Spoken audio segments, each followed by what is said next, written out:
Okay, so going over game one, I'm just going to go over kind of the main talking points that I wanted to go through. So we decided that we are going to play a scaling comp and that we're playing based off a 5-5 team fight, using Momo and Oriana to kind of start fights, as well as Orin to follow up, and Zarya is our main damage dealer. Right, we understood that their comp is a split pushing comp. It's a 4-1 with Vi, Lissandra, and Camille looking to get picks, with Jin to follow up, as well as Milio to disengage any kind of engages that we go on them, right? So, obviously, that means that, since we know that we outscale, we're okay with giving up dragons. um, as we said before the draft, giving up the 2 dragons was fine. We just got to make sure we can contest the third one. So now let's get into the first game. Let's get into the game. The first talking point I have is this 3 minute. Right. Uh, yep, this 3 minute here. So let's let this play out.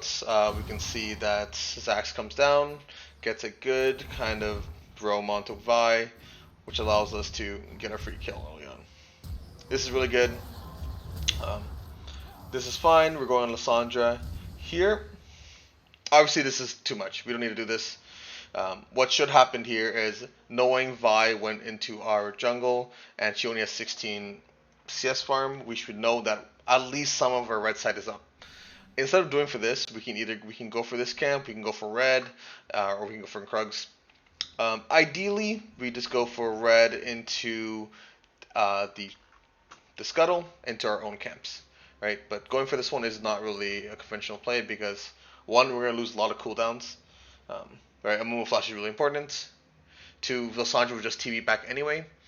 And then we lose a lot of tempo in the jungle, right? Because Amumu has to back from being low. Um, we don't get the scuttle. Then Amumu has to scramble. Has to go clear this top side because there's nothing to go for bottom. So we can't actually gank any of the lanes we want to gank. So that's kind of the first stop. We can see what happens here is, you can see Amumu dies, going for us. Of course, there's a communication issue of going for this, but ultimately the correct call is not to go for it. Right, next talking point is, let's go to 720. So this is a tip this is more of a something for Zax as well as for top lane in general. You can see Ornn comes in here looking to get into the wave. And we can see that he's going to initiate a trade here, which is not really good. Right, he kind of gets hit over here. He tries to auto attack and fight it off. He ends up losing a bit of HP. The reason this is bad is because, one, Ornn has no TP. Right, so Ornn is forced to stay in lane. Two, the wave is already pushing towards him. If we go back a little bit, we can see that the wave is pushing. It's going to push towards him eventually. Right, and three, Camille does have TP. Clearly, she wants to base, so she's going to try and push the wave. She's going to try and do as much damage to you as possible because for her, she's okay trading HP for HP because she's going to back. So what Ornn should do in this situation is just go play the safe way around and go sit at his tower because there's no reason for him to take this trade. Right. The next talking point is around 13:24. So I wanted to talk about vision. Now, based on vision scores, you can see that their jungler is clearing a lot of vision, setting up a lot of vision wards. Same with their support. Just based on the map itself, right? We have, I guess, one vision ward place pretty much, while they have info onto our top side jungle. They have info onto bot side whoever, right? So Amumu can't really do much, right? Especially in these situations where, they have an aggressive pick like Vi, like Lissandra. We need to be focusing on clearing our own side jungle. This ward does not matter, right? We're not playing aggressively, right? There's no reason for us to place aggressive warding, especially when we're playing the scale. Our ward should be placed on a vision line like this, right? And if our wards were placed like this, we would see these wards, right? And we could make sure that Amumu and our team was able to scale. This needs to be done by everyone on the team. This is not just a support role. It's not just support going up and helping. This is a vision line that has to be determined by the support, right?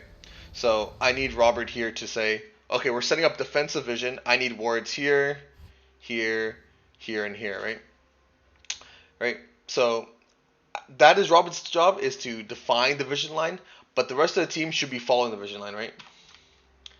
So I'm gonna show you guys at the end of the game about the stats in terms of vision score, but that is something I just want to say, that when you are playing a scaling comp, we need to focus defensive vision, which we did not do this game, which allowed Vi to constantly invade. Right. So we decided to give one dragon, we give a second dragon, we get a good pick onto Vi here. Right. Here. So again, I just want to note the vision they have.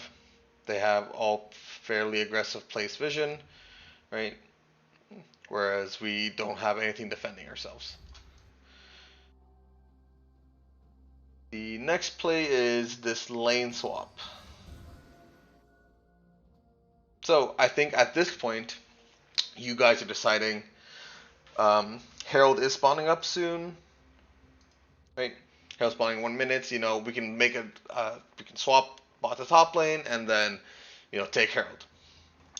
The reason I do not like this play is based on how the game was going. Our Zeri was farming perfectly fine in the 2v2, and Zeri's gonna outscale Jhin by the end of the game, right?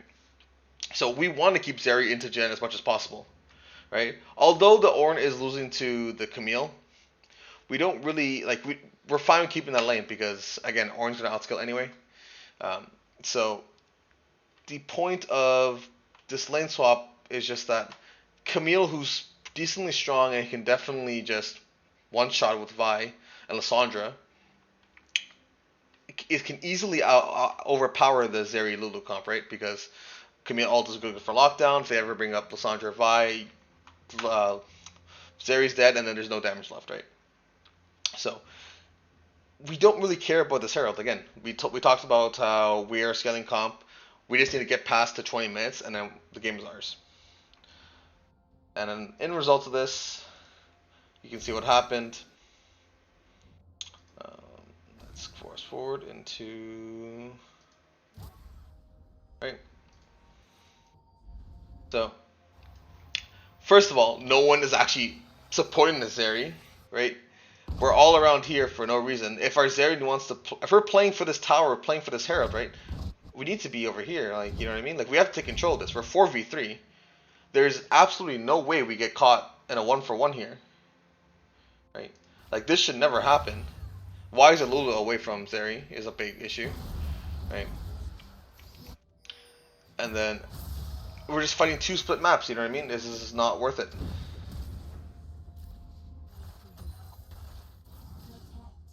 Here we get the kill here, right? We need to directly go for this top lane.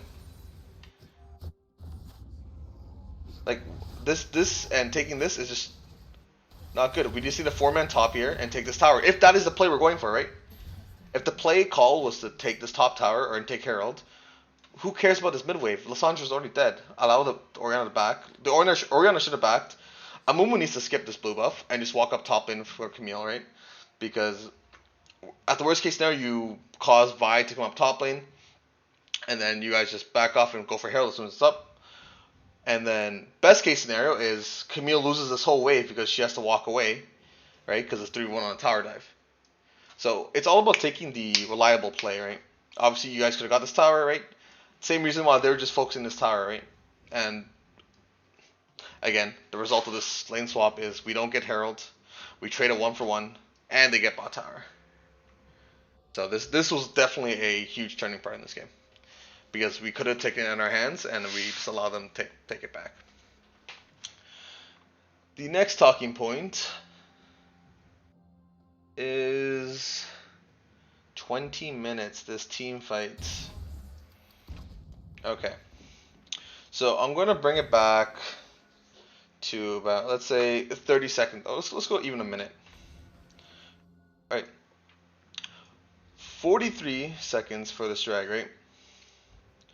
What should be the plan, right? We want to set up for this drag, and we said we're going to fight third drag, right? Um, First of all, we don't need to be pressuring this. Like, there is no reason to be here. The vision, like, using sweeper here is just horrible. Like, who cares about this herald? Again, we need to be focusing our vision on this dragon. We could have got vision. We could have got vision priority, right? Especially since their balling was top lane, right? We can get our vision priority. We can even invade their top side jungle. We can help the Orianna push out this lane so that she doesn't need to 1v1 this Camille, right? But instead we're just sitting in top side for no reason. Before the dragon, the most important part is to get your waves in. Everyone needs to back and buy, right? Amumu needs to buy, so again, this is not right.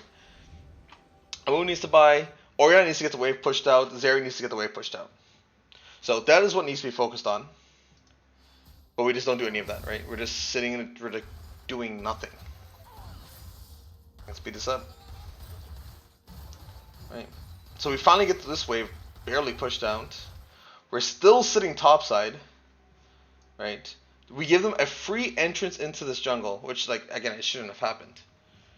Orianna is still somewhat stuck in here, but to be honest, at this point, Jack, you need to just walk through the jungle and help out the team here, because this third drag is actually more important than this tower, to be honest. This is definitely a turning point of the game. Again, we're only down 1k. It's a definitely winnable fight. All of our ults are going to be up for this drag. So we need to make a 5v5 happen. What happens here is, we start to get pressure here, but, we don't have our Ori. Now you guys are screwed because Ori's here. Your team is not here. Right? You guys are just going to get pinched. Zeri has 0 peel. Right? Like, our peel tools are not even close to Zeri. So Zeri can never walk here, right? Like, with Lissandra and Milio up there, we don't know where Vi is. For example, I'm going to put the vision onto blue side. Right? Zeri can't walk here because we don't know where Milio, we don't know where Vi is.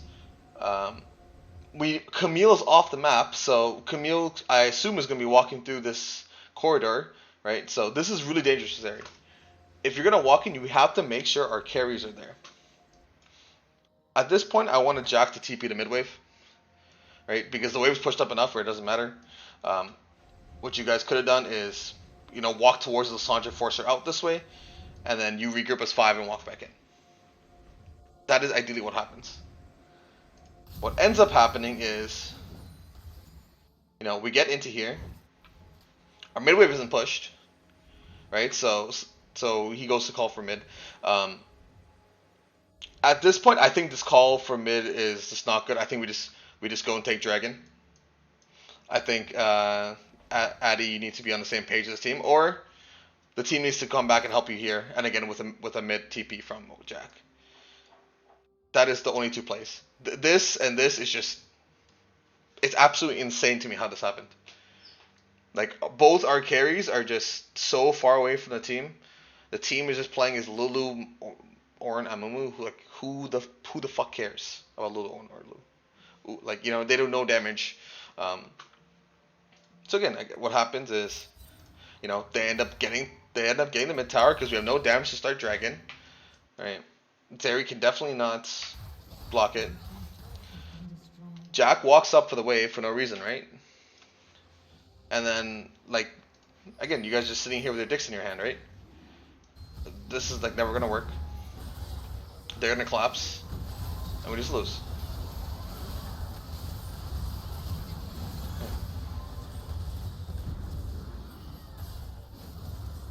And that's all from rotation.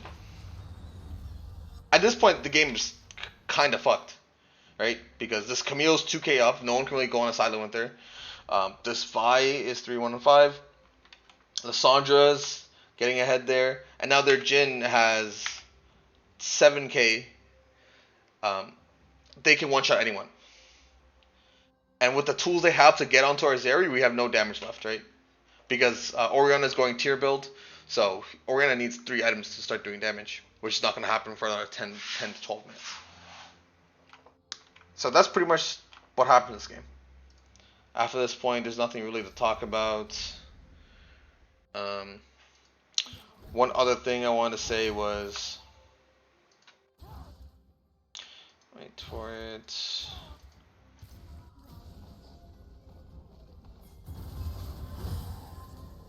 This can never happen.